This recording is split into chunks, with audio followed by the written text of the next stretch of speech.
Aloha, everybody, and welcome to ThinkTech Hawaii.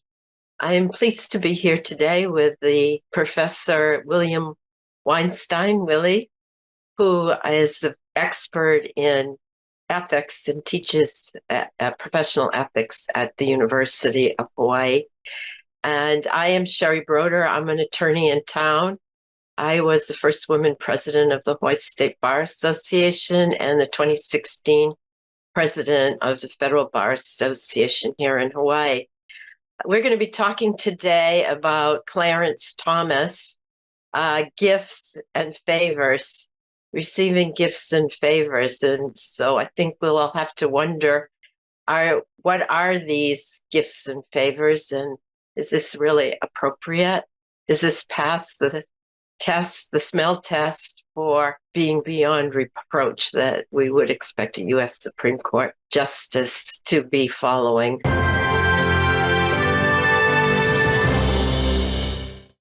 Professor Weinstein, you've been teaching ethics at the University of Hawaii for almost 20 years, and I know that you have also taught at San Francisco State. I'm wondering if you could, what do you think? Are these gifts from a friend, or are they something more, or what do they appear to be? And is this appropriate for a U.S. Supreme Court justice? Well, let's start at the beginning. I don't think it matters whether it's gifts from a friend in your question or gifts from heaven. To me, the question is whether or not there's any responsibility to report them. And I'm not talking about a legal responsibility, because I think I want to distinguish between anything legal and the ethics of this situation. And to me, one of the things that law often does is it makes it possible to commit acts that are unethical, because it covers those things. And in this case, that may be what's happening, because legally, there's some chance that he's not in violation. And the press and certainly all the pundits have focused on that, whereas I think they should be focusing on the ethical implications of his behavior. But let's just get clarification. What do you, I mean, you were saying the ethical aspects of his behavior. I think I was maybe a little tongue in cheek when I was calling them gifts from a friend, because that seems to be the excuse somehow, or that if the gifts came from a friend who happens to be a billionaire, who is also on the board of the Heritage Foundation, which does file amicus briefs at the U.S. Supreme Court, or let's say it's Heritage Foundation paying his wife, Ginny Thomas, $686,000 over the course of a few years. Does it even really, that shouldn't be an excuse. Well, it is clearly not an excuse. I mean, is this behavior that you have one of your children do, or is this behavior that you yourself think is okay? Is it okay to not, if you're one of the 9 most important people in this country, do you not have some moral obligation to tell the truth? Because everything that we talk about is based on truth, and there's no truth here at all. I mean, he, in fact, many years ago, when the stuff was first reported and people commented on it, he just stopped reporting. I don't know how many years ago it was that, Sherry. I think 15 or 20 years ago. He just decided it wasn't worth it, so he stopped reporting. The things that he's done, taking a trip on a $500,000 trip on a yacht, going on this guy's planes, spending all this time with him, et cetera, et cetera, et cetera, in and of itself is suspect. I mean, most of the time in ethics, we look at a right versus right dilemma. Is this, aren't there two sides to this? And we try to be very careful in terms of accumulating all the facts and thinking it through. In this case, for me, there's no right versus right, because I don't see the possibility of right in not reporting things that are obviously egregious. And it's not behavior that I would tolerate in myself, in my friend Sherry Broder, in any of the people I know, because I don't think that there's even any question about whether or not there was a moral responsibility. Well, I think I did teach in those places that you mentioned, but I also taught in China, and I taught in Vietnam, and I taught in Australia. And let me give you an example. And I was just thinking about this. That in Australia, I taught at the University of New South Wales Law School, a 1 month intensive course. And at the end of it, they were kind enough to ask me if I would mind addressing the faculty of the school. And I said, sure, there was a luncheon of some kind. And so there were 80 something members of the faculty of the law school. And I didn't exactly know what to say. So I said, I wish that you guys would be teaching ethics and it wouldn't be necessary for me to be here, because everything that you do and all the teaching that you create, ethics should be an important part of it.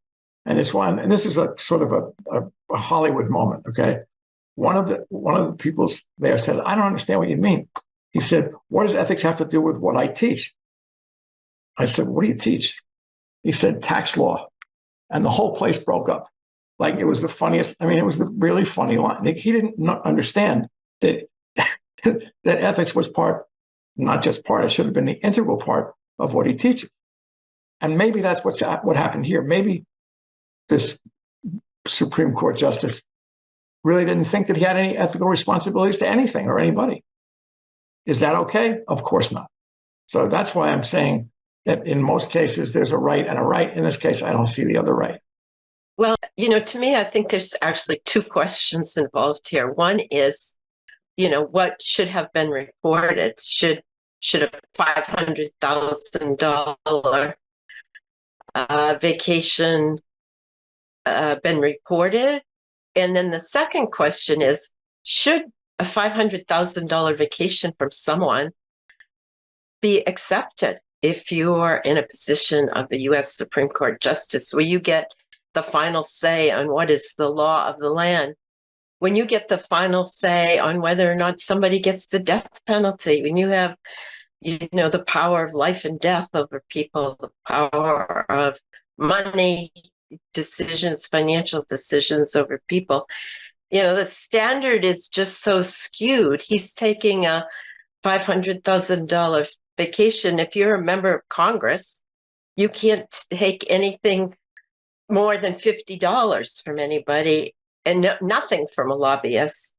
If you want to take a gift from a friend, it has to go to the ethics committee, and you can take up to $250. So the law, as you're saying, is so different for a person in Congress. Well, you mentioned the two. So what do you think about that? You mentioned the two titles. Yeah, go ahead. And the titles of the positions that you had. If you had accepted any of these things, and by the way, you keep mentioning $500,000. That's only one time. Okay, there are 20 times.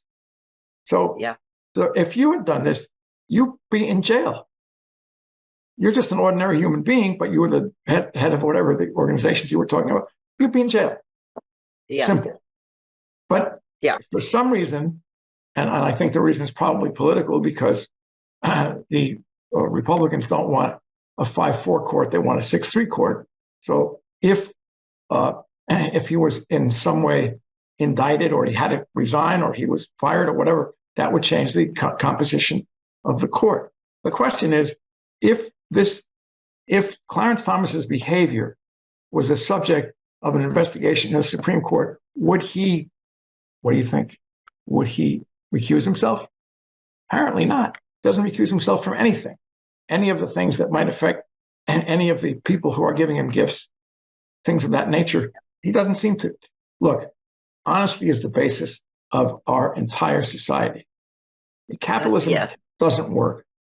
It just doesn't work without honesty. You can't. I mean, if I give you a check and you know it's fraudulent, you know that it's going to bounce. You give me a check that I know it's going to bounce. There's no commerce. There has to be the underlying sense of capitalism, of democratic capitalism, call it whatever you want to call it, has to be based on honesty. This is completely dishonest from my perspective. Now, I'm being judgmental, but that's what I do for a living. So people come to me and say, what do you think about this? What do you think about that? And I have to answer that question. And I have to say to them, well, let's see. Let's examine this side. Let's examine that side. Let's make sure we have all the facts, so that we're not being arbitrary, et cetera, et cetera, et cetera. Well, you're fine. But if you do that here, there's just no question about what the outcome is. But for whatever reason, there's been almost complete concentration on the legal side of this, which I think is irrelevant. I mean, I can give you example after example of where legal and ethical don't meet, and where a law can provide you the cover up to do whatever you want to unethically. But just accept that for a moment. In this situation, it's pretty clear. I mean, I don't see what the, I mean, it would be hypocritical to even think otherwise. Doesn't a guy who is one of the 9 most important people in this country have a responsibility to be ethical? Would you accept this behavior? So. I mean, if there was a kid on your shoulder, how would you explain it to your kid? What would you tell your mother? Yeah. And we go through all these tests. You mentioned one that you smell test. Does it smell okay? How does it feel? How does it look? How would you feel if you read about your behavior on the front page of the Star Advertiser or the New York Times or whatever your favorite newspaper is? Would that make you feel comfortable? Apparently, this guy has no conscience. So I guess we have to provide a conscience for him. But imagine one of the 9 influencers, most important influencers in this country, not thinking that he should report these things. I mean, it's just outrageous. Well, it seems like things have even gotten worse this week because Chief Justice Roberts submitted a letter to the Senate Committee on Judiciary, and in it, they all signed on, to some code that they have. All 9 of them supported Chief Justice Roberts' position. I'm not coming to testify to Congress. We don't answer to you. And, here's the code that we do follow, and we are all following it. And he says there's no need for an actual ethics code because, he said, we are, quote, jurists of exceptional integrity and experience, and we are all committed to the common interest in preserving the court's vital role as an impartial tribunal governed by the rule of law. So I was wondering what you thought, Willie, of what Chief Justice Roberts and the court have said about them, being so ethical and so experienced that we have to trust them, basically, that they're going to do the right thing. I think that the quote is laughable on its. I read it reasonably carefully, and I thought that it was A, very, very defensive, and B, took the position that there are 9 people in this country who are God. And how dare we question God's word? Yes. I mean, obviously, and by the way, he's got to be very defensive because he's got Rehnquist now as a problem, and there may be other problems. And again, remember that if this was a normal human being who put his pants on, or hers, one leg at a time, that person would be in jail, no question. Yeah. This is behavior that is unacceptable at any level. And by the way, from a moral perspective, it's completely unacceptable. From a legal perspective, which everybody's defending, it looks to me that that's equally unacceptable because he violated all the rules that exist for a congressman, for anybody.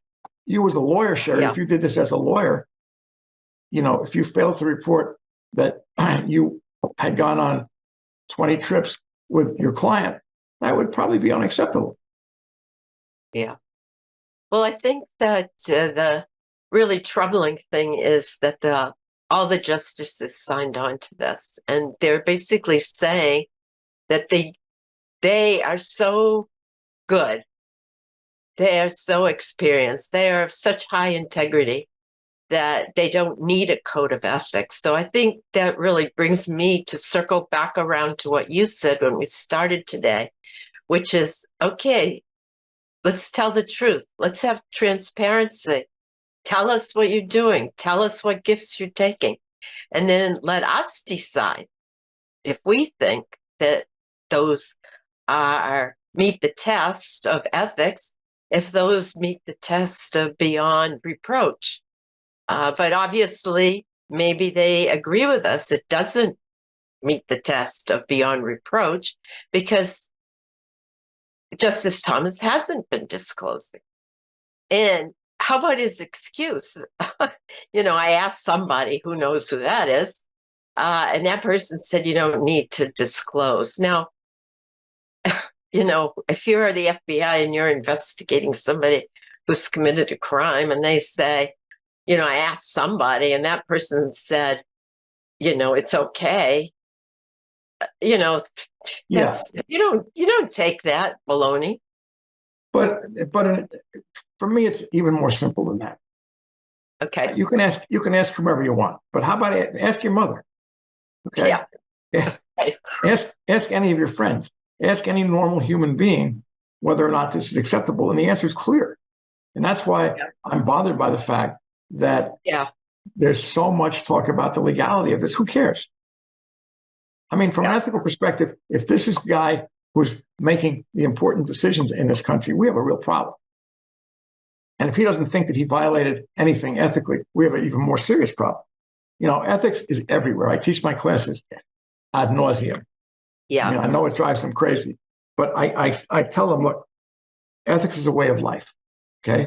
And it's everywhere. And you guys have made ethical decisions today. You may not know it, but you have at least made a number of them this morning, this afternoon, okay? One of the things that I focus on is lying. And is lying okay? And under what circumstances is it okay, if at all, et cetera, et cetera, et cetera. And we spend hours and hours and hours on this topic. It's about truth. Yeah. It's about whether or not there is value in truth and whether or not truth is the binding compound that keeps this society going. And we think so. Yeah. Now, if there's any evidence to the contrary, show it to me. If it's okay for Clarence Thomas to act this way, we're in big trouble. Big, big trouble. Yeah. This country, this society, this way of life, big trouble. Yeah. Well, Erwin Chemerinsky, who's the dean at Berkeley Law School, he says that this is a constitutional crisis because, it undermines the fundamental belief in democracy that the rule of law governs. And if you have someone who can take gifts of such incredible value from somebody else who does, have a vested interest in our society, since he's a billionaire and was able to, utilize the methodologies of capitalism to become a billionaire. And he doesn't have to be transparent about what kind of gifts he's taking and doesn't have to. Omission seems to be perfectly acceptable rather than coming up with the truth. Then, how do people feel who are being administered just so-called justice by him when they don't get the same treatment he gets? Well, it's a very good point. We teach that lying by commission and lying by omission are really the same. Okay. And if you omit to say something that's relevant, that's not acceptable ethically. So, we make this distinction between doing what you have a right to do and doing what it's right to do. Yes. Big, important distinction. Yeah. And in this case, clearly one that he didn't do. But, ethics is about what we do every day. And there's, to me, again, I don't want to be repetitive, but I don't see that there's any issue here, any question about ethically whether or not what he did is right or wrong. Most of the time in ethics, it's very gray. This one's not gray. This is black and white to me. Well, of course, there are a lot of, people who are rushing to his defense. And there was a big article published in the Wall Street Journal about how by somebody who completely defends him and saying this is just, the woke people going after one of our leading conservative thinkers, and it's just his thinking that they don't like. It's not his behavior. Well, But that's not even worth commenting on. I mean, that's ridiculous. So, well, the Wall Street Journal gave it a big play, but okay. I had a guy tell me that I was. That's all I wanted you to say. Yeah, that's all I was looking for. I had a guy whom I know, a friend of mine, who read the article that I wrote and said, I just disagree with you on this one because I know Crow personally. I know him very well. He's a completely honest guy. He never expects anything from anybody. And let's just say that that's all true. It's irrelevant. It's got nothing to do with this because this is about the behavior, ethical behavior of one of the 9 most important people in this country. Yeah. I mean, think about other people. Imagine if one of the senators, if the president, did that. I mean, it'd be all over. He'd be impeached in an hour, or she. Well, so, I don't know about that. I mean, so maybe those Las Vegas casino owners. I can't remember their names, but they gave him, $20 million to run for president. Yeah, that was She gave her the Freedom of Honor award, and sold the former U.S. embassy in Tel Aviv to them at a good price.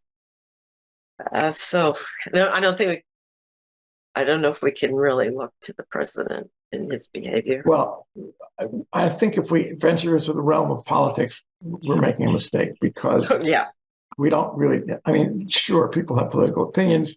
They're entitled to their opinions. They're entitled to their legal opinions, to their ethical. That's fine. Okay, but in the way we do things is we have a discourse, and we try to discuss these things and try to make some sense out of them. Yeah. Again, this one's so simple. Yeah. This one is not complicated. I mean, we don't have to look at all these. Is this something that you would condone in your children, in your good friends, in anybody? Yeah. Let alone one of the 9 most important people in the country, who sets standards, ethical standards, legal standards. He sets standards.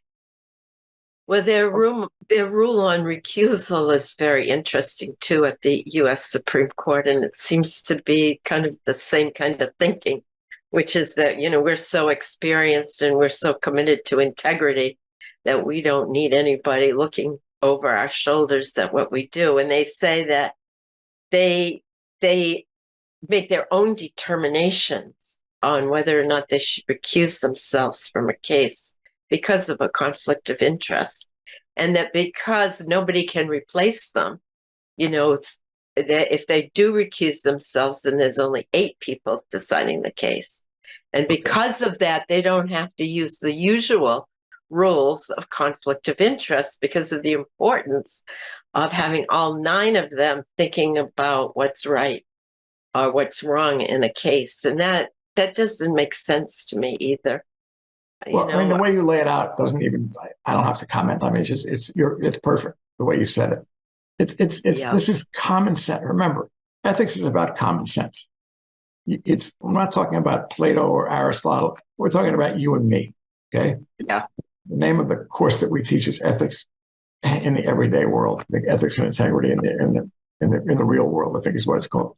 So we're not, all that interested in the philosophical underpinnings, but we are interested in how it affects our lives, and whether or not, in a case like this, whether or not this is important enough for us to be having this conversation today. Yeah, and clearly it is. By the way, I don't need to tell you this, and this is not political, but the Supreme Court's ratings amongst normal human beings like us have never been lower, and they keep going worse. They keep getting worse and worse and worse. So, that kind of speaks for itself also. And if you're Justice Roberts and you're, filled up with this, because people question him all the time, why is the opinion of the Supreme Court so lower than most other things? I don't remember exactly, but it's way, way, way down the list. Why? You have to understand, is he doing his job? Probably not. Is he defensive about it? Probably. Should he be? You tell me. But this is not, we're not talking here about, 6 people on the street having a conversation. We're talking about people who make the laws and who interpret the laws and who change our lives on a almost daily basis. Do they have a special standard? Yes. Do they have any standards? Yes. But these guys, in this case, there's no standard at all. And Roberts is defending that. Yeah. I mean, to me, it's just ridiculous. Well, I like the way that you really summarize it and say that what we're talking about here is telling the truth. I think that that just gets around all the different, defenses that have been made. Like, we have the highest integrity, we're so experienced. Does the law apply to us or not? And, what's the law for the Congress and what's not the law? And all of that. It's just very simple. Let's just tell the truth about what's going on and be transparent. And as you're saying, an omission is just as much of a lie as an out and out lie. So, it's the truth and transparency, and they go hand in hand. And, people should be evaluated on whether or not they're telling the truth. And then we can decide if we accept these actions. I think he's supposed to be working for us. You summarize it perfectly. I would just add that in addition to the tests that we mentioned, there's one test that I love. That's called the Superman test. What would Superman do? I mean, please. So, it's. I don't want to be didactic about this, but to me, this is so clear. There's not even an issue from an ethical perspective. Yeah. Well, thank you for joining us today, Willie. I thought the conversation was very interesting, but of course, I always love talking to you. You always challenging and thought-provoking. And both of us want to thank ThinkTech Hawaii for hosting this show today. Indeed, we hope you folks all like it. Aloha. Aloha.